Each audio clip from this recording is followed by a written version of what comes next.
Cudi session 7. So he ends up going on tour to Australia for 2 weeks for $3,000. And he talks about how some of the concerts didn't really have that many people. And he has this line that says, "It's about paying dues. I never bitched or complained. I had 20 motherfuckers in there. Guess what? 20 motherfuckers about to be rocking tonight."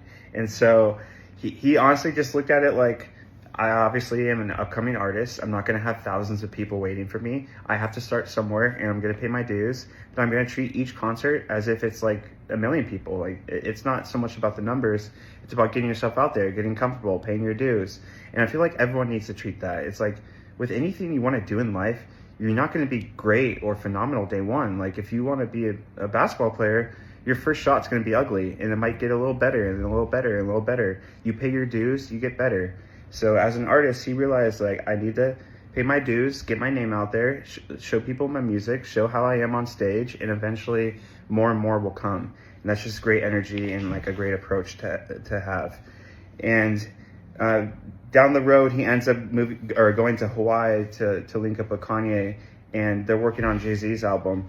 And he ends up like cooking up this song that he calls "Cooking Up in the Kitchen."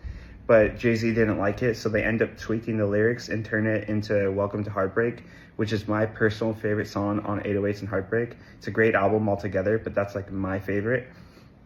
And it goes to show you that sometimes when you work on something, like there's always going to be some tweaking, or it's going to turn into something better. Like you might throw something out there and it kind of looks whatever, or there's like some flaws to it, but it might turn out to be something even better. Just like this, like they thought they had this song for Jay. They were really convinced at it. Jay turned it down. They were basically head scratching. And then eventually they realized, hey, we can just make this even better and tweak it into a song for Kanye.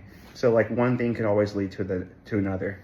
And he has this at the very end of the chapter, he has this line that says, "I'm going to make this motherfucker the album I want to make, no matter how weird and trippy it is. This is what I want to create, and that's all that matters."